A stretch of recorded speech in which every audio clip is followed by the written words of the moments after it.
Budget में क्या तब्दीलियां हुई, वफाकी वज़ीर खजाना मोहम्मद औरंगजेब ने बता दिया। कौमी असम्बली में बजट पर बहस को समेटते हुए कहा, 5 करोड़ से जायद के मकान या प्लॉट खरीदने वालों से आमदन का पूछा जाएगा।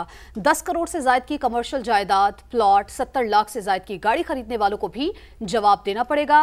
वजाहत की कि पेंशन इकदामात के तहत ग्रेजुएटी पर कोई टैक्स नहीं लगाया गया। खबरदार किया कि ईरान इसराइल जंग के खित्ते पर मनफी असरात मुरतब होने का खदशा है। इस्लामाबाद से रिपोर्ट देखिए। वफाकी बजट 2025-26 की मंजूरी की जानिब पेशरफ। वफाकी वज़ीर खजाना मोहम्मद औरंगजेब ने बजट पर बहस समेट ली। इब्तदाई तौर पर सोलर आलात में 18% सेल्स टैक्स आयद किया गया था, जिसको अब कम करके 10% कर दिया गया है। 5 करोड़ रुपए तक के केसेस में FBI बगैर अदालती वारंट गिरफ्तारी नहीं कर सकेगा। ये फैसला किया गया है कि रुई और धागे की दरामद पर सेल्स टैक्स और ड्यूटी की छूट खत्म कर दी जाए। हैचरी के एक दिन के चूजों पर 10 रुपए फी चूजा फेडरल एक्साइज ड्यूटी आयद की जाए।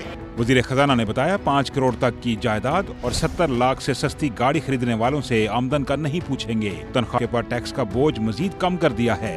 टैक्स का इतलाक 10 करोड़ रुपए मालियत तक के कमर्शियल प्लॉट या जायदाद और 70 लाख रुपए तक की गाड़ी की खरीदारी पर नहीं होगा। 15 साल या उससे जायद मुद्दत तक जाती इस्तेमाल में रहने वाली रिहायशगार पर इस विदहोल्डिंग टैक्स का इतलाक नहीं होगा। 6 लाख से 12 लाख रुपए सालाना आमदनी पर टैक्स की शरह 5% से कम करके 2.5% करने की तजवीज़ थी। शरह मजीद कम करके सिर्फ 1% करने का फैसला किया है। मोहम्मद औरंगजेब का मजीद कहना था, पेंशनर्स की ग्रेजुएटी पर कोई टैक्स नहीं लगाया गया, सिर्फ 1 करोड़ पेंशन पर ही टैक्स लगाया। 75 साल से जायद उम्र के पेंशनर्स किसी भी टैक्स से मुस्तस्ना हैं। टैक्स का दायरा वसी करने के लिए इकदाम कर रहे हैं। EV पॉलिसी पर मुशावरत जारी, सनती पॉलिसी का ऐलान जल्द किया जाएगा।